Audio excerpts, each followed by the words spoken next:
This is the Sailing Podcast with David and Karina Anderson, episode number 1. We would love you to come and join us on our journey.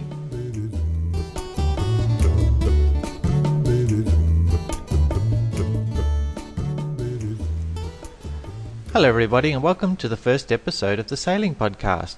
Thank you for joining Karina and I on our journey. The interview today is part 1 of a 2-part interview with Allan Breckall. Part 2 will be available as the next episode. Today's interview is mostly about sailing in heavy weather, and Allan has some great advice about tactics for heavy weather. If you had a chance to listen to the preview, you'll realise he's been out in some pretty big waves while crossing the Tasman Sea, sailing between Auckland and Sydney. There's more about that in this interview. Thanks again for listening, and we really hope that you enjoy it. We met Allan at our house in Castaways Beach, Queensland, and he told us that he first got into sailing after he immigrated from England to New Zealand when he was in his late 20s. In New Zealand, he was living in Auckland, where his house overlooked the harbour, and his interest in sailing was captured from watching the yachts starting their weekly race from right outside his front door. After being introduced to sailing, he had several yachts, and the second one, which he speaks about in this interview, was a 31-foot half-tonner designed by Laurie Davidson. It was called Imprint. The name, I guess, had something to do with Allan being in the print industry. He actually owned and operated one of New Zealand's premier yachting magazines at the time, called Yachting and Boating. He owned it in the early 1970s. Imprint was launched about 1973, and a few years after this he got the urge to do a blue water cruise. That's where we pick up the interview, and I hope you enjoy his story.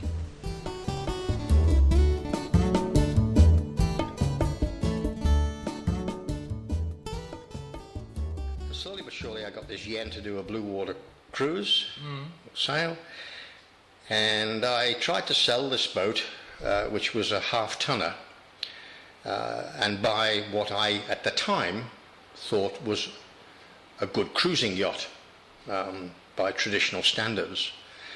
And after some time of not being able to sell it, somebody said to me, well, why don't you go in Imprint, as the boat was called?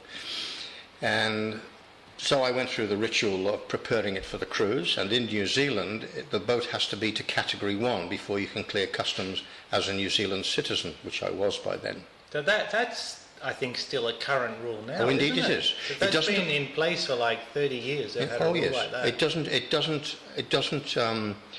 It doesn't apply to visiting yachts, but Right. but New Zealand residents and registered yachts have to be. In those days they were a British registered ship. Now they're on the New Zealand register. They had to be Category 1. The captain had to prove his ability to navigate, prove his seamanship. The boat had to be hauled out and was thoroughly inspected by a surveyor. It had to come up to all sorts of standards of safety, equipment, and so on and so forth. So anybody who sailed their boat in and then registered in New Zealand, thinking that later they would just easily sail out, could find themselves with quite a... If it was a New Zealand registered ship, it was required to be to Category 1, which is the highest level of yacht racing category. All ocean racing boats have to have it. Right. That's to leave the country. That's not to sail locally. Locally, you don't need a boating license or anything. But to clear customs, you have to have Category 1. Yeah. And of course you learn a lot from that as well, and the equipment you take on board is valuable. Yeah. And you're given instructions by you have to be a member of a club, and your club safety officer spends a lot of time talking to you. Yeah. So you don't just go out there green into the blue water. So we set off in late May 1977. A friend of mine who had also done a lot of crewing with me and racing with me, and he still is a friend and he still sails with me. Yeah. And we set off in the middle of the winter for Sydney. I won't bore you with the details as to why we decided to go to Sydney, but that was the plan. But you're not in a race or anything? Oh, no. We just wanted to sail. Wanted to go and do to it. parts foreign, which of course in those days Australia was classified as. Yeah. So we then... We set off, we checked the weather going back several years, and that time of the year was reasonably good for weather. It was, historically, it was either easterlies or northerlies. Yeah. So we set off, and we set off in quite heavy weather.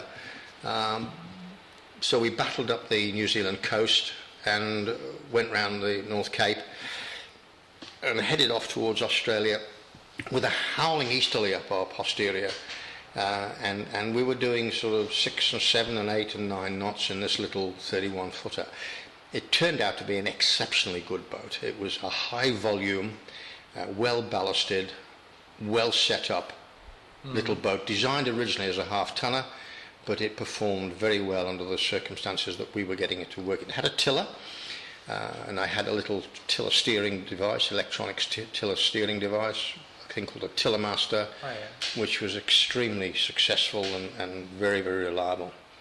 So that was really an autopilot? Well, an autopilot, yes. Yeah, I did have a wind vane system built for the boat, but the weather was quite bad, and within the first couple of days we'd bent or broken something on that, so it never got used. But this little tiller master thing, which is the same as the auto helm, but it was an American, very, very basic little device. Whether they still make them or not, I don't know, but it was very, very reliable and very, very successful.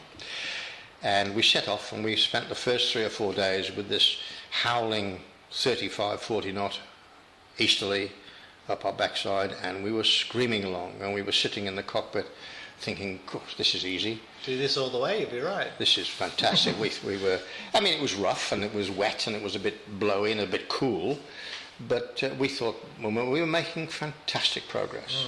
And then Huey, as you're all familiar with Huey, the god of the wind, had a change of heart, and he moved the wind through 180 degrees, where he left it for the next 15 or so days, which is what it took me to get to Sydney. It took me a total of 21 days to get from Auckland to Sydney.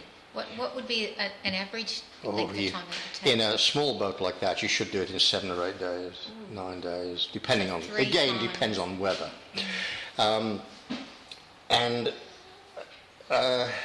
The weather slowly built up, and these weather records can be checked if you want to check them from the 2nd, 3rd, 4th, 5th, 6th, 7th, 8th, 9th of June 1977, I beg your pardon.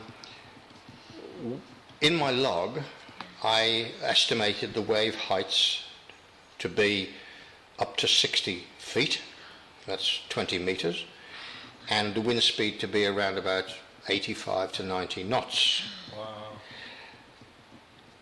Eventually, when I got back to New Zealand, because I left the boat in Sydney and flew back to New Zealand for some reason I cannot now remember, we checked it with the New Zealand Weather Bureau, who have a measuring system on a thing called the Maui oil rig, which is situated off the west cape of New Zealand, North Island, off New Plymouth. And they measured the height of the waves as 85 feet, and the wind speed as, so what's 85 feet? 30, close to 25 metres. Yeah, by 3, yeah. And the wind speed got up to 115 knots. 115. And we were out there in a 31-foot boat. We were upside down twice. Some stages we had no sail up whatsoever, and one day we actually went backwards a little bit. We thought this was normal because we'd never been offshore before. Been out there before. Didn't realise it wasn't normal. Did you think you were going to die at any No, it was actually quite a lot of fun. What was the main thing that it proved to me was that a well-found vessel, provided it is managed properly, will come to no harm provided it doesn't hit anything hard. If it hits another ship or a rock, then you've got problems. But the sea is unlikely to ever destroy a small, well-found yacht. And I say small because often the smaller the boat, the safer it is. Because it is not the strength of the boat that matters, it is the buoyancy and the fact that it's watertight. When it got really, really bad, what we did was we took every piece of rag down. We had no sail up at all. We didn't even have storm sails up. We lashed the tiller down to leeward and retired below, lit a few candles and recited the Lord's Prayer. With sincerity, I hasten to add. Yeah. And the secret was the fact that with the helm lashed to leeward, the boat is trying to go to windward a little bit. By leeward, I mean you've got the tiller lashed over to, say, the weather's coming on your port side, you lash the tiller down to starboard, which puts the rudder, and which means that the boat is then trying to head into the wind. And in very strong winds, anything over about 60, 70 knots, the actual hull of the boat acts like a sail itself. It actually, we were doing 3 knots on the wind, probably only about 10 or 15 degrees on the wind, but we were doing 3 knots without any sail up. And it was just the action of the hull. Just the wind over the hull and the helm down to the leeward. That's the secret. You've got to have your helm hard over to port if you're going that way. Yeah. Like obviously if it's wheel steering, you'd have to lock it with the rudder to windward. Yeah. Or lash it, whatever you need to do.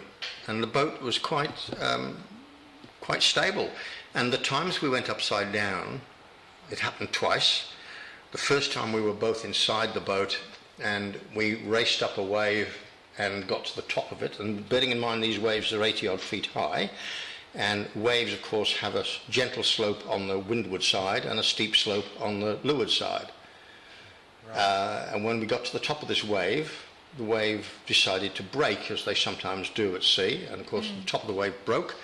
The yacht fell literally sideways onto the leeward side of the face of the wave, and the rest of the wave, while it was breaking, then passed over the yacht. And we didn't go through 180 degrees, but we did go to vertical, so the mast was the mast was vertical downwards and the keel was vertical upwards. I know that for a fact because I was lying in the bunk, and the next minute I'm crashing and lying on the ceiling or the cabin head, looking out of the windows at deep blue water. Was it daytime or nighttime? They're both daytime, fortunately. And the first time it happened, I can remember using 1 or 2 Liverpool expletives, which I won't repeat on this thing, but they weren't polite words. But then it was all over in, I don't know, seconds, possibly 15, 20 seconds. There was a cascade of white, and I thought, oh, we've lost the mast, but we hadn't. Wow. The dinghy, which was lashed athwart, it was a little cockle shell type of dinghy, was lashed athwart the cabin top. Just moved down into the scuppers a little bit, and we just went back on deck and relashed it down. What about water coming into the cabin? Well, we had all the hatches closed, and this is when I watched some of the shots of the Fastnet race from helicopters. I was staggered to see boats in heavy weather with their hatches open. Right.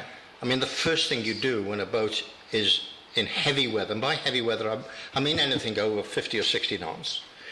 And big seas, provided you're not near land, you don't try to sail the boat. I think that's, you've heard people saying, oh, sail it out of danger. I don't agree with that. I think you get all the sail down, you then make the boat watertight, and you just let it bob around.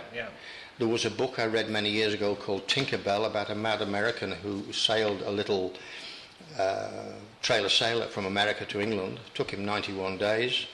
And in the height of one of the raging storms, he saw a little light bulb go floating past. And it dawned on him that it's buoyancy, not strength, that is the issue. Having said that, you don't want a weak yacht because you're going to bounce off the occasional reef now and again.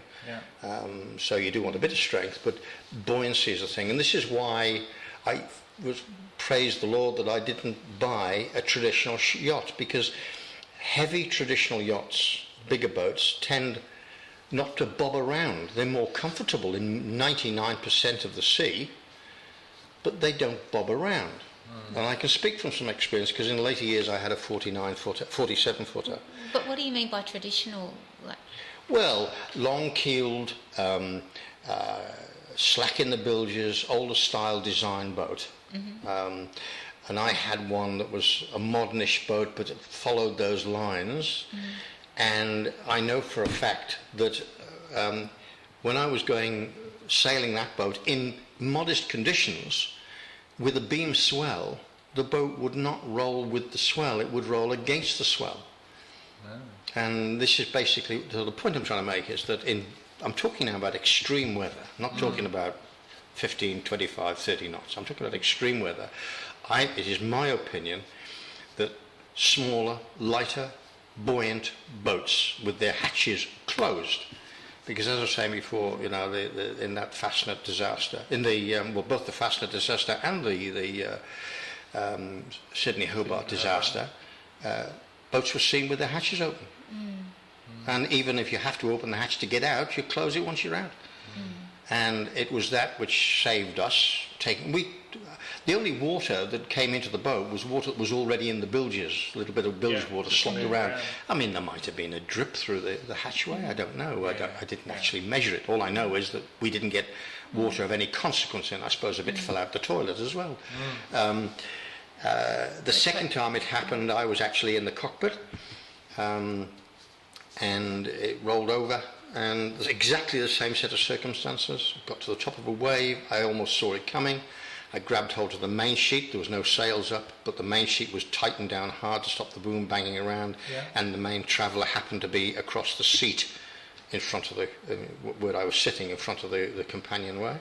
Grabbed hold of that. I was hanked on with my safety harness, but I also grabbed hold of the main sheet and hung on, and the boat went inverted. And having this already happened, I knew all I had to do was not breathe too deeply for a moment or two.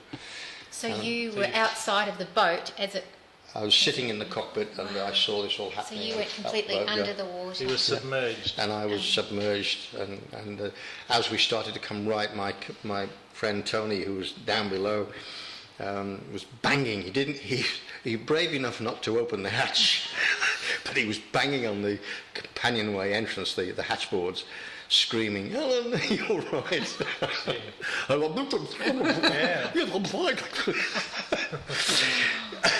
Now, having said that, after sort of 40 years of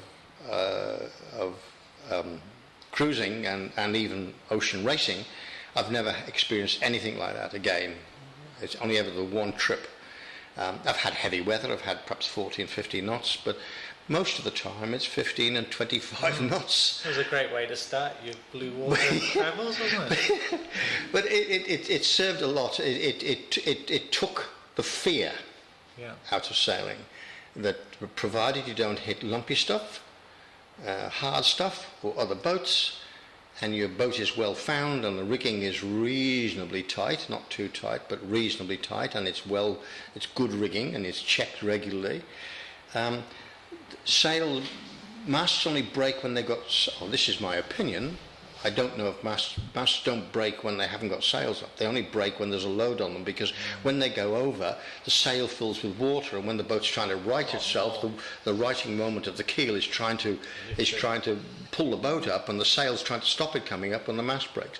A broken mast, of course, is quite hazardous, because fortunately, they usually break around the spreaders.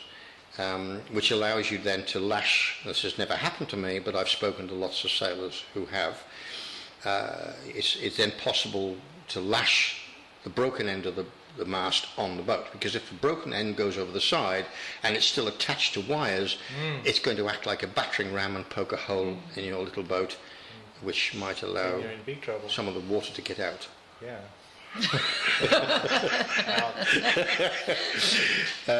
So that's my opinion of heavy weather, and I feel in a position to make some suggestions about heavy weather sailing, because I've been there, done that. A lot of the people that talk about it have never seen it, because I've spoken to cruising yachtsmen who've been cruising for 20 and 30 years and never seen more than 25 knots. Yeah. And good luck, let's hope it stays that way. I mean, I wouldn't go out looking for that Tasman crossing again. I enjoyed it, I'm glad I did it, it was a good experience, and we had a lot of fun with it, and there was lots of corollaries to it, like when we arrived in Sydney, and all sorts of little stories I could perhaps tell you another day. Before you left to go on that Tasman crossing, did you have any idea that the weather was going to be bad? We'd already checked the weather, and it was going to be good. Oh. Well, when it was going to be good, it was going to be 7 days, which was all they could forecast at that time. They reckoned 5 to 7 days of easterlies, and we got 3 or 4 days of easterlies. And then Huey decided that we'd had it too easy too long. Yeah. obviously didn't like us and turned it round. And just to qualify this, any of the listeners there may be aware of a vessel called the Shota Rustaveli. The Shota Rustaveli was a Russian cruise liner, 20,000 or 22,000 tons. And at the same time, you remember the older style of cruise liners, they used to have lifeboats along the top deck. And you know how high they are out of the water. And this is another issue that justifies my attitude about buoyancy. Because the Shota Rustaveli at 22,000 ton, obviously it's not going to roll out of the way of the sea in the same way that we did. And when it got to Auckland, it was actually, we must have passed it. It must have crossed because it was going through the same weather. When it got to Auckland, the boats on the starboard side were all smashed. Wow. Smashed, broken. And you know how strong lifeboats are, because the seas, these 60-foot seas, 80-foot seas, had been crashing against, and it was an irresistible force hitting an immovable object. See, when that irresistible force hit us, we said, "You got it, mate. We're going." Yeah. And so we went. You could give way a little and that's bit. my attitude to buoyancy. And I think it's a very critical point that is sometimes not always considered. And this 47-footer I had was quite a heavy boat. She was 16, 17 ton, and she was a good boat. She was a fast passage maker. Sailed well, did all the right things. But it was a deep keel boat, not a modern flat bottom fast machine. But she would still do 9 and 10 knots quite happily and make passages at 7, 8 and 9 knots. But she didn't roll with the sea. She used to roll against it. And it actually could be quite uncomfortable, even if you're going along the swell in comfortable weather. What was the name of that one? That was Aphrodite. That was Aphrodite. Yeah, That's the one I've seen the picture of. Yes. Beautiful. Yeah, looking boat. she's down in, I believe she was sold to somebody in Bateman's Bay. Where did you sail in Aphrodite? You went on the family? Well, that's how we happened to be in Cruise with that? Australia. We left New Zealand with my wife, and I'd remarried by this time, and I had 2 young children, one of whom was 4, well, nearly 4, and the other was nearly 1. And that was in 1990. And we sailed, we had a year away around the Pacific.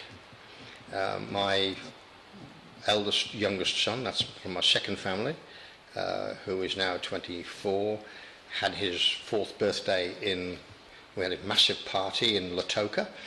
And my youngest son learned to walk on Kuti Beach in the Isle of Pines. Lovely. So they're blue water sailors as well. Yeah. We then eventually arrived in Australia, and one thing led to another, and we're still here.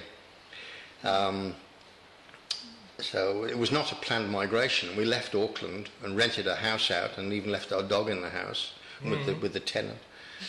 It was not a planned migration, but man proposes and God disposes. Right. So, And what happened to Aphrodite? I sold her. Yeah. I went into business over here, and we became sort of urbanites for a little while. So she had to be sold, because Mooloolaba is not the best place to have not after having, well, any kind of a boat, unless you're going to do it like I have a boat now, but I don't sail. I don't do day sails. I go away for a week or fortnight or 3 weeks or 6 months. I mean, most years I go away for a 6-month cruise around the Pacific, or including New Zealand and all that sort of thing. But most of my yachting started in New Zealand, and it is a yachtsman's paradise. This is not an advertisement for New Zealand, but the only thing against it is the weather. It can sometimes be a bit blowy and a little bit rainy, but it's very sheltered waters. You're never more than half an hour to an hour from shelter. It's a beautiful country. But that's what makes the New Zealand sailors so good, isn't it? Oh, yes. It's a great area, but the weather can be bad, but they still love going out and sailing. Well, of all these, I don't know if you watch any of these programs on television about international racing, nearly every yacht is skippered by a Kiwi, and 3/4 and these are the overseas yachts. Yeah. Even when Alinghi took the America's Cup off New Zealand, it was a Kiwi crew and a Kiwi skipper who had been part of the New Zealand crew, who took it off the Kiwis. Yeah. So that's I mean, it's not quite right, is it? well, no, it's not quite right, really, but it was. But that's the way the rules There's still Yeah. Russell Coates and what was the other? I can't remember the other fellow's name. Brad Butterworth, and they were charted as the two most unpopular people in New Zealand for some years. I bet. But it's a bit like rugby, I suppose. It was interesting in the recent World Cup. The three of the four teams that were in the semi-finals were coached by Kiwis. 3 out of the 4, including the Australian team. Yeah.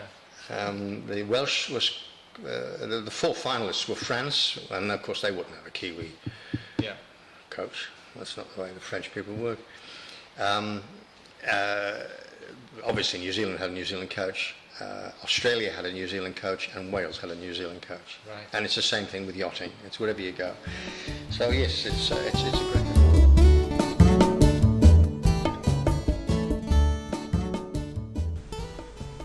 Well, we hope that you enjoyed the first part of our interview with Allan Breckall. As I mentioned at the start, part 2 of this interview will be up on the website soon as podcast number 2. Please come and visit us at our website. It's www.thesailingpodcast.com. You can sign up to the mailing list there so we can let you know when the podcasts are released, or you can like our Facebook page. That's at www.facebook.com/thesailingpodcast. If you can't remember all that, you can just search on Facebook for The Sailing Podcast, and you should be able to find us there. The show notes will be up on the website soon, and we'd invite you to add a comment there. Let us know how you enjoyed the podcast. Of course, you can always just email me. It's david@thesailingpodcast.com. That's not it's David, it's just David at thesailingpodcast.com. Let me know what you're up to. It might help me come up with some ideas for future podcasts. Thanks again for listening. And if you're using iTunes, please do me a favour and leave a rating on iTunes. This helps other people to find us and spread the word around. You've been listening to David and Karina Anderson of the Sailing Podcast. Have a great day and thank you for joining us on our journey.